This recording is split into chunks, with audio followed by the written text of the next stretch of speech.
thing you need to consider during the planting day.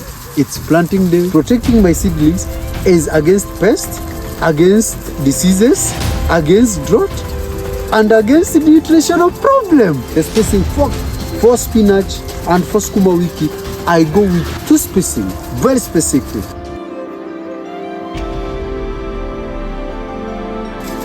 Nobody talks about this when it's vegetable planting day, be it Sukuma Wiki, be it cabbage, be it spinach.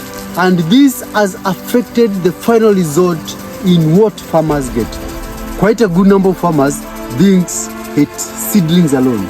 No, there are so many other things that you need to know as a farmer for you to succeed in vegetable farming. Among them spinach, among them Sukuma Wiki or cabbage farming. One thing you need to consider during the planting day is land preparation. How have you prepared your land? Is it well tilled? Is it in readiness to prepare the seeds? I've seen so many farmers are planting hillards where they've not yet tilled the land. It's good to overturn your soil. It's good to make sure your soil is in good condition. If you're not overturning your soil, make sure it's weed free. Not planting it between the weeds. So how have you prepared the land? And before preparing the land, you need to consider the previous cropping. What was the previous cropping? If it is a crop that is in vegetable family, it's in Sukuma Wiki or kale farming, it's in cabbage farming, it's in spinach family, don't bring Sukuma Wiki or spinach in that area. The second thing you need to consider is the variety that you're going with. Different varieties are used differently, takes different environmental conditions and produce differently. For example, my Sukuma Wiki that I'm doing today is a hardy F1, which is a very good variety currently that I'm working with, has good vigor, very regenerative, and I'm making money on weekly basis out of that Sukuma Wiki. So consider a Sukuma Wiki that favors you according to what you need. Maybe you may be looking for a Sukuma Wiki or a cabbage to feed your chicken. You don't necessarily need to consider these things. You need something that will favor whatever you're considering. The third point is, and very important, the spacing of what you're using. For Sukuma Wiki and spinach, what is the spacing that you're using? These are the things I told you need to consider. By the way, before we go to the third point, consider subscribing to this YouTube channel, because if you don't subscribe, by subscribing you support this farming community and you're able to get the next video, the next training as it comes. The third thing is the spacing. The spacing for spinach and for Sukuma Wiki, I go with 2 spacing, very specific. 40 centimeters from plant to plant, or 50 centimeters from plant to plant, and 40 centimeters from line to line. Why do I consider this? So that I can have maximum production. If I do a bigger spacing, I get less crops. And remember, farming is a game of numbers. So if you have less crop, you'll have less production.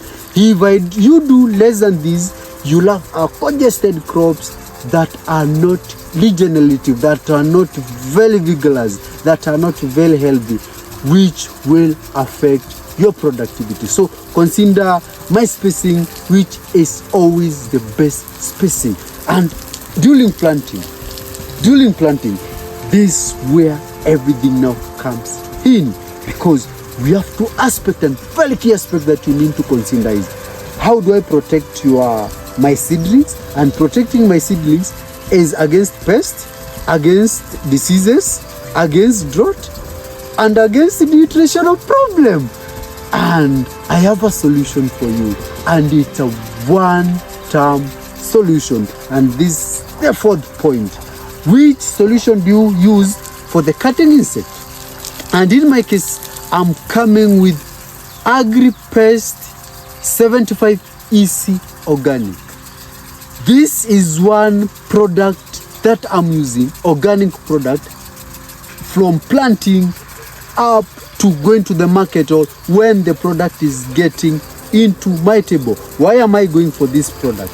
This is a product of Cappy, and I've been using it for a long period of time. And what attracted me to this product is it has zero residue in your farm produce. It has zero PHI when using it. It's not harmful to you because it's biological. It's not harmful to the environment because it's environmental friendly. And I don't need to buy multiple products for my Sukuma, Wiki or cabbages. It controls aphids, it controls mites, it controls thrips, and it controls most disturbing pests in cabbage, which is diamond bark mold. And you are going to use it from starting, be it on weekly basis or be it after 2 weeks, according to a spray schedule, from starting to the point. When I used to do other products, I used to buy multiple products. Planting, this is what I plant with. Vegetative, this is what I use for vegetative. When I want to control diamond bark mold, this is what I'm using. But now I have a solution, which is the best solution. And it's AgriPest 75 EC organic from Cappy. And from there, my planting fertilizer, I'm planting with phosphorus-based fertilizer, and I usually go for NPK 2323 to be able to give my crop a good starting. And for top dressing, I go with CAN because it gives me a very good nitrogen and a very good calcium for my crops. What are you waiting for? Those are the things you need to know even before you start planting. It's planting day. Let's plant our Sukuma Wiki.